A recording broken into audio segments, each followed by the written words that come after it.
नमस्कार दोस्तों, आज का अपना टॉपिक है पाबना विद्रोह 1873 या पाबना आंदोलन 1873। यह पाबना आपके आज वर्तमान में बांग्लादेश का एक जिला है।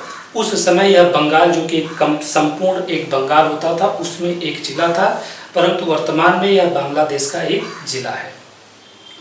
एक्चुअली अगर हम ये देखते हैं कि 1873 के वर्ष में पाबना में ये जो आंदोलन हुआ, ये जो विद्रोह हुआ, तो हम थोड़ा सा ये समझने की कोशिश करें कि इसके पीछे का इतिहास ऐसा क्या था, इसके पीछे की आर्थिक पृष्ठभूमि ऐसी क्या थी, जिसकी वजह से 1873 के वर्ष तक आते आते किसान जो पाबना जिले के हैं वे विरोध पर उतर आते हैं। तो थोड़ा सा बस हम ये जानने का प्रयास करेंगे कि इसका ऐतिहासिक परिप्रेक्ष्य क्या है, ऐतिहासिक पृष्ठभूमि क्या है, उस समय मतलब किस तरीके से आर्थिक व्यवस्था चली आ रही थी, जिसकी वजह से 1873 में पाबना में किसान विरोध पर आते हैं। थोड़ा सा अगर हम इसके पीछे जाएं तो हम ये पहले से ये जानते हैं कि किस प्रकार 1793 के वर्ष में लॉर्ड कॉर्नवालिस ने बंगाल के क्षेत्र में जमींदारी व्यवस्था की स्थापना की थी। कहने का मतलब ये है कि बंगाल का संपूर्ण क्षेत्र जमींदारी व्यवस्था के तहत 1793 के वर्ष से ही आ गया था, अर्थात संपूर्ण बंगाल को बड़ी बड़ी जमींदारियों में बांट दिया गया था। ये जमींदार ब्रिटिश ईस्ट इंडिया कंपनी को किसानों से लगान वसूल करके उसे देते थे और स्वाभाविक बात है कुछ पैसा ये अपने पास भी रखते थे। तो कहने का मतलब अगर हम ऐतिहासिक परिप्रेक्ष्य में देखें तो 1793 से जमींदारी व्यवस्था की स्थापना से जो है इस क्षेत्र में आर्थिक व्यवस्था की स्थापना हुई थी। तो हम यहाँ लिख लें कि 1793 लॉर्ड कॉर्नवालिस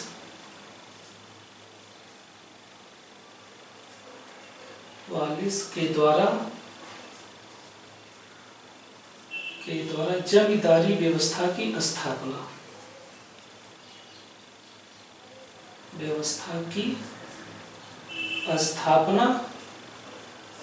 पूरे क्षेत्र को बड़ी बड़ी जमींदारियों में बांटा गया। ये जमींदार किसानों से लगान वसूलते और ब्रिटिश ईस्ट इंडिया कंपनी को सौंपते थे। तो दूसरा हम ये लिखते हैं कि पूरे इलाके को बड़ी बड़ी जमींदारियों में बांटा गया था, जमींदारी में बांटा गया था। और तीसरा कि ये जमींदार किसानों से लगान वसूल करके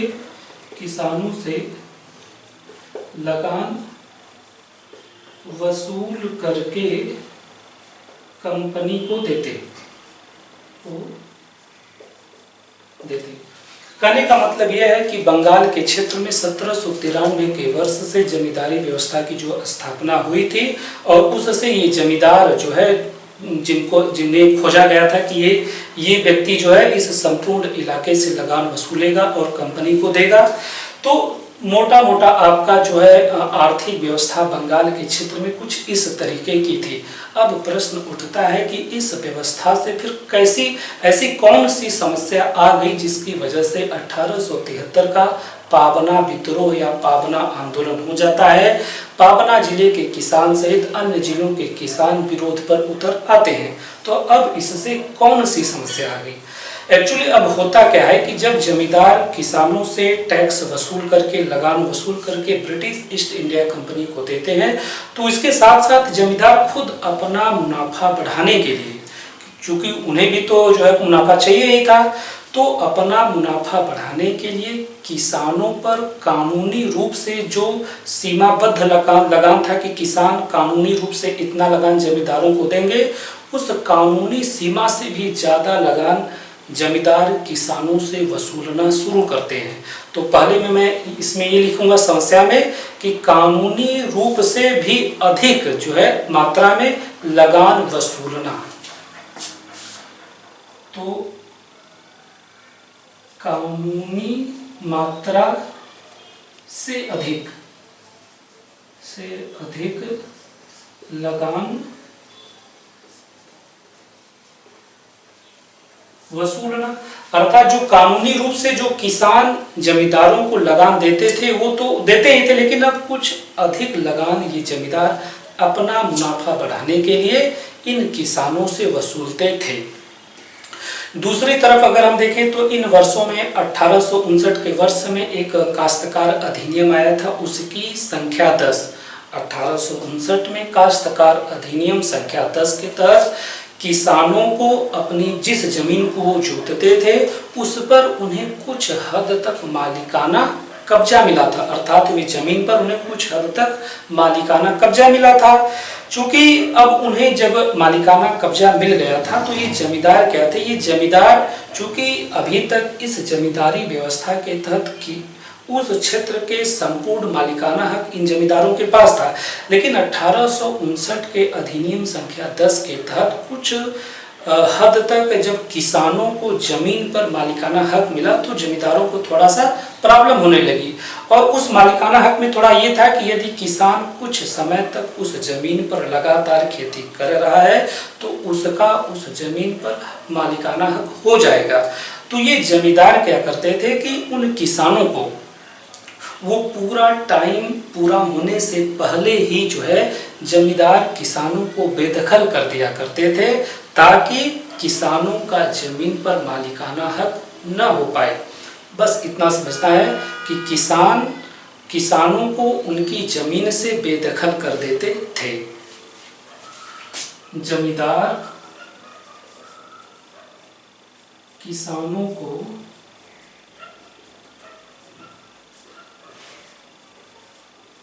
जमीन से बेदखल करते थे।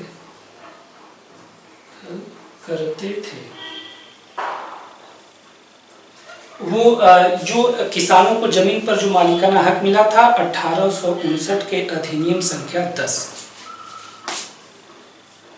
1859 के अधिनियम संख्या 10।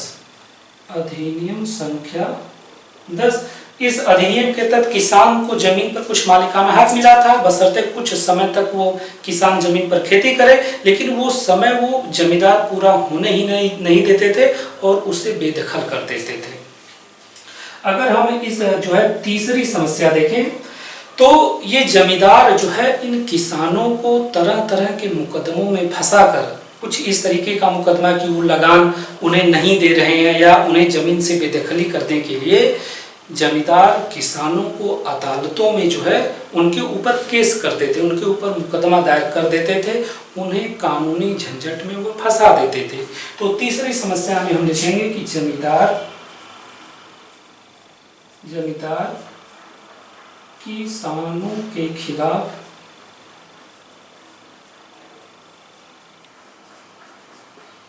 मुकदमे दायर कर देते थे,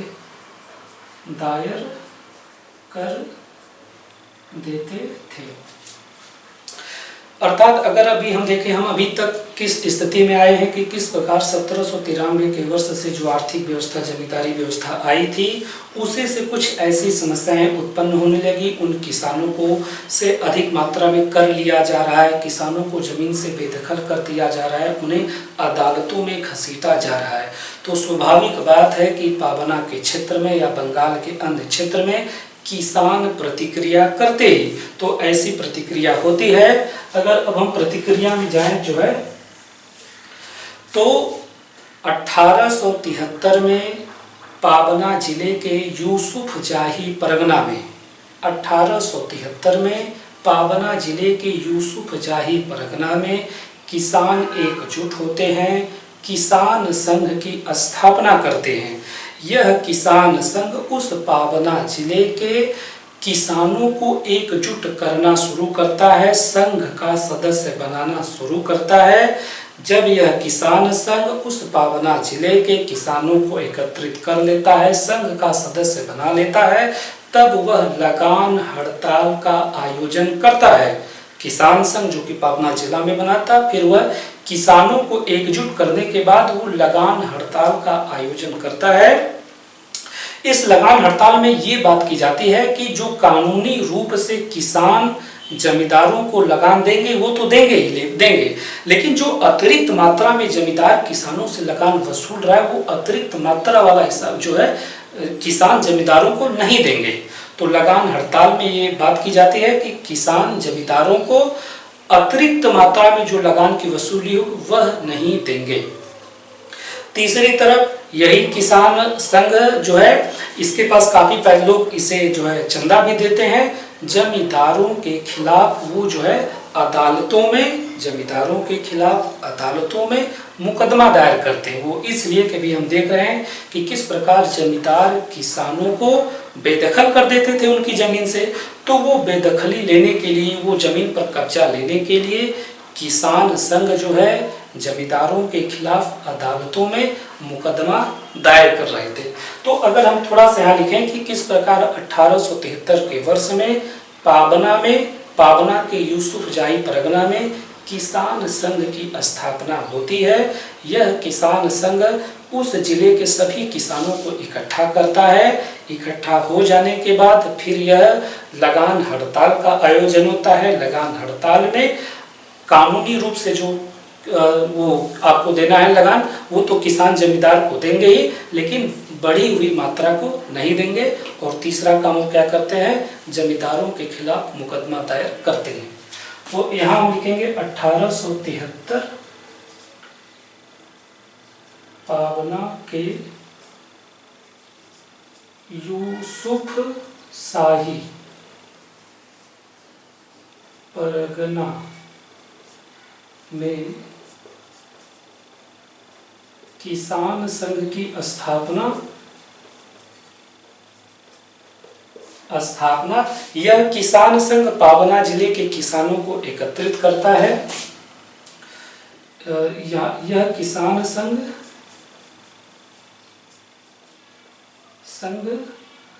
पाबना के अन्य किसानों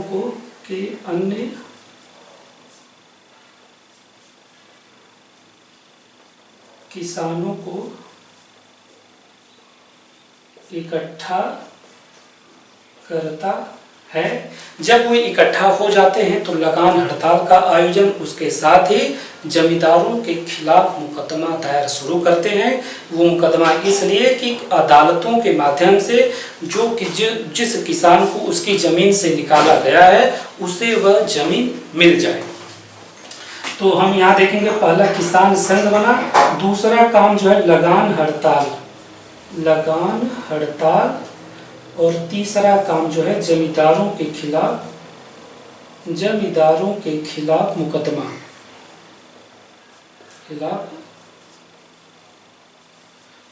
अर्थात अभी हम इस स्थिति तक आकर पहुंचे हैं कि परगना जिले के किसान इकट्ठा हुए हैं, लगान हड़ताल आयोजित किए हैं और जमींदारों के खिलाफ मुकदमा।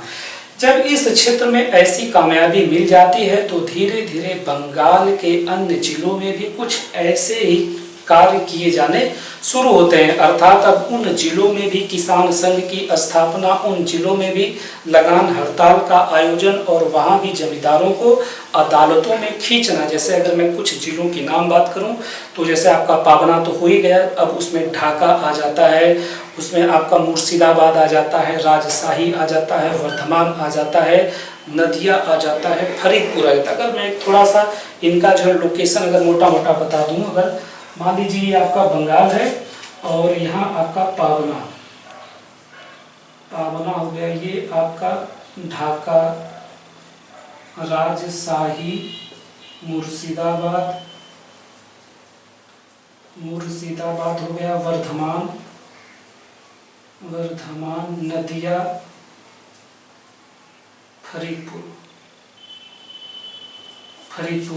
ये एक मोटा मोटा एक राजनीतिक मानचित्र है उन दिनों का कि पहले किस प्रकार पाबना में किसान संघ की स्थापना हुई, लगान हड़ताल का आयोजन हुआ, जमींदारों को अदालतों में खींचा गया। उसके बाद बंगाल के अन्य हिस्सों में ऐसे ही कार्य शुरू हो जाते हैं।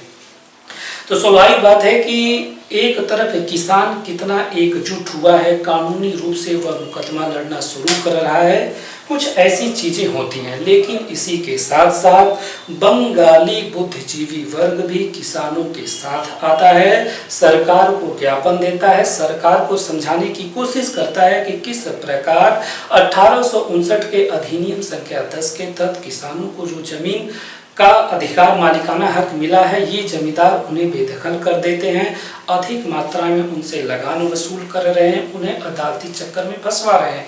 अगर मैं इन कुछ बंगाली बुद्धिजीवियों को आपको नाम बताऊं तो उसमें आपका जैसे होंगे आनंद मोहन बोस, सुरेंद्र नाथ बनर्जी, द्वारका नाथ गांगुली और आपके जो है बंकिम चंद्र चट्टोपाध्याय, आरसी दत्त, ये ऐसे बुद्धिजीवी थे जो पाबना विद्रोह में किसानों के साथ थे, सरकार को समझा रहे थे कि किस प्रकार जमींदार इस क्षेत्र के किसानों का शोषण करते हैं। तो अगर मैं कुछ बुद्धिजीवियों का नाम लिख लूं जो है, तो जैसे बंकिम चंद्र चट्टोपाध्याय, बंकिम चंद्र चट्टोपाध्याय, फिर आरसी दत्त, सुरेंद्र नाथ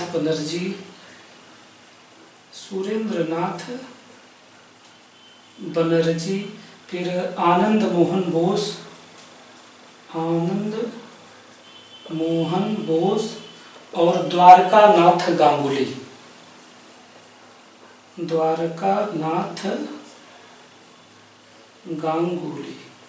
कहने का मतलब ये है कि बंगाली बुद्धिजीवी वर्ग भी इस आंदोलन में, इस विद्रोह में किसानों के साथ था। ये सरकार को समझाने में ये सफल रहे कि किस प्रकार जमींदार किसानों का शोषण कर रहे हैं। उनके नाम हैं बंकिम चंद्र चट्टोपाध्याय, आरसी दत्त, सुरेंद्र नाथ बनर्जी, आनंद मोहन बोस, द्वारका नाथ गांगुली। तो अगर अब हम इस स्थिति तक पहुंच गए हैं तो हम देख रहे हैं किस प्रकार किसान एकजुट हुए हैं, किसान संघों की स्थापना की, लगान हड़ताल किए, जमींदारों को अदालतों में खींचे। पाबना के बाद शेष जिलों में भी कुछ ऐसा ही काम होता है। बंगाली बुद्धिजीवी वर्ग उसमें जो बंगाली बुद्धिजीवी वर्ग भी इस आंदोलन में किसानों के साथ है। तो परिणाम अब इसका क्या निकलता है? परिणाम यह निकलता है कि जमींदारों पर दबाव बनता है, जमींदार खुद आकर किसानों से समझौता कर लेते हैं और सरकार भी जमींदारों पर दबाव डालती है कि हाँ थोड़ा समझौता कुछ हो जाए। तो हम यहाँ परिणाम ये लिखेंगे कि पहले से ही कुछ समझौता हो जाना, पहले से ही कुछ समझौता हो जाना। लेकिन अंततः 1885 में बंगाल काश्तकारी अधिनियम पारित हो जाता है। सरकार 1885 के वर्ष में बंगाल काश्तकारी अधिनियम लाती है और इस अधिनियम के माध्यम से ये जो समस्याएं थी कि लगान की मात्रा बढ़ा दी गई थी, कानूनी रूप से जो था वो तो था, अधिक मात्रा में जो लिया जा रहा था उसे जो है उसे भी कम कर दिया गया। फिर जमीन से जो बेदखली थी उसे भी हटा दिया गया कि नहीं, किसानों का जमीन पर अधिकार एक निश्चित मात्रा तक बना रहेगा। और तीसरी बात कि उन्हें किसी भी अदालती चक्कर में न फंसाया जाए। तो 1885 के बंगाल काश्तकारी अधिनियम के द्वारा जो है इस मामले का अंतिम निपटारा कर दिया जाता है। 1885 में बंगाल काश्तकारी अधिनियम, इस अधिनियम के माध्यम से हम देख रहे हैं इस अधिनियम को लाने में किस प्रकार इन बुद्धिजीवियों ने, किसानों की एकजुटता ने महत्वपूर्ण योगदान किया था। यह अधिनियम 1885 में आता है और अंततः या हम कह सकते हैं एक हद तक किसानों की समस्या का निराकरण होता है। अब हम थोड़ी सी बात कर लें कि यह आंदोलन जो कि इस समस्या से जुड़ा था और फाइनली 1885 के बंगाल काश्तकारी अधिनियम से एक सीमा तक इसकी जो सफलता इसे मिलती है। अब प्रश्न है कि ऐसे कौन से कारण थे जिसकी वजह से यह आंदोलन सफल हो गया। तो पहला तो हम देख ही रहे कि किस प्रकार किसान एकजुट हुए, किसानों को उन्होंने जोड़ा, किसान संघ की स्थापना की और कानूनी रूप से उन्होंने जो है इस संपूर्ण लड़ाई को लड़ा। हिंसा की बहुत छोट-फुट ही घटनाएं हुई थी। तो पहला सफलता के कारण में हम लिखेंगे किसानों की एकजुटता एवं कानूनी रूप से लड़ाई लड़ना। किसानों की एकजुटता, किसानों की एकता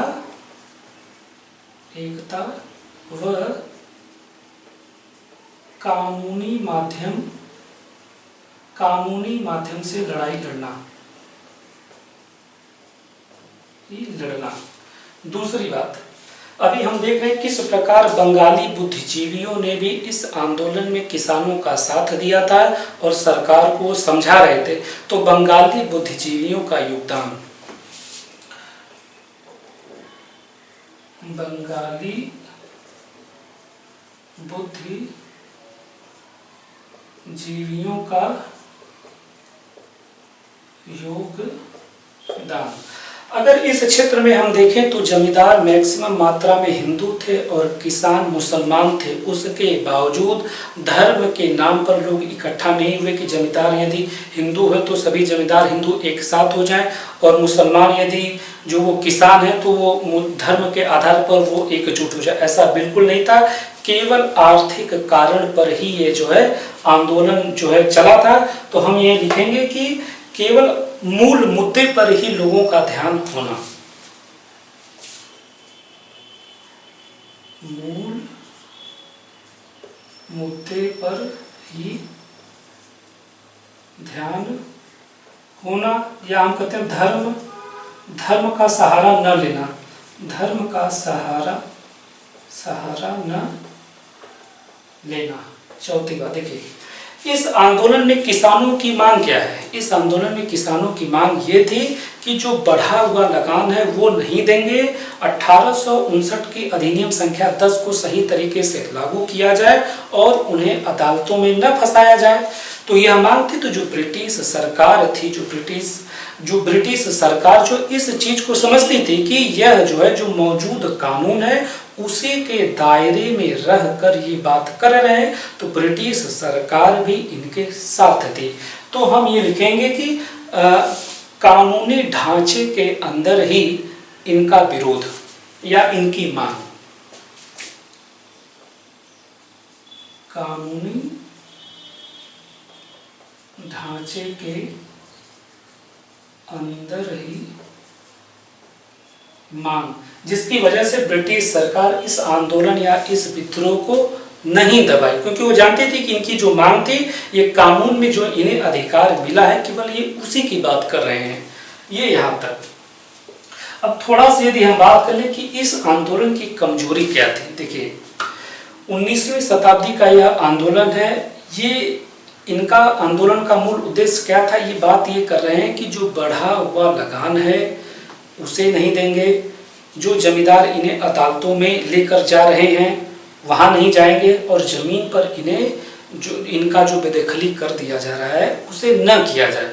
लेकिन ये किसान, इन दिनों के किसान अभी ये नहीं समझ पाए थे कि असली कारण लगान की अधिक मात्रा नहीं है। असली कारण यह है कि भारत में ब्रिटिश उपनिवेशवाद की स्थापना, भारत में ब्रिटिश उपनिवेशवाद की आर्थिक नीतियां, असली कारण वह था, न कि अधिक मात्रा में लगान देना और न कि जो है उनकी जमीन से बेदखली। अगर भारत में ब्रिटिश उपनिवेशवाद न रहे, उसकी वैसी आर्थिक नीतियां न रहें, तो फिर ये समस्या भी नहीं आएगी। तो कमजोरी में हम यह लिखेंगे कि 19वीं शताब्दी के किसान आंदोलनों में इन्होंने केवल तात्कालिक कारण को ही ध्यान में रखा, जबकि यह जो समस्या की जो मूल जड़ थी उसकी तरफ इनका ध्यान नहीं था। वहीं अगर हम 20वीं शताब्दी के किसान आंदोलनों की बात करेंगे तो उसमें एक चीज हम देखेंगे कि वे भारत में ब्रिटिश उपनिवेशवाद की समाप्ति की भी बात करेंगे, वे जमींदारी व्यवस्था की समाप्ति की भी बात करेंगे।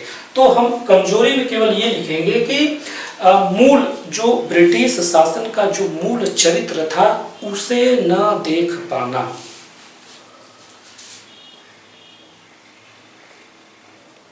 ब्रिटिश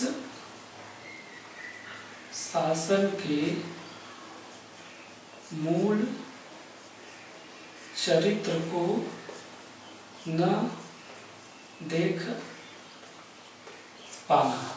जबकि 20वीं शताब्दी के जो किसान आंदोलन होंगे उसमें ये किसान संघ, किसानों के जो नेता होते हैं वो इस चीज़ को समझते हैं कि भारत में ब्रिटिश उपनिवेशवाद है, उसकी आर्थिक नीतियां हैं, उसकी वजह से यहाँ के किसान परेशान हैं, तो उन सब की वो समाप्ति की बात करते हैं।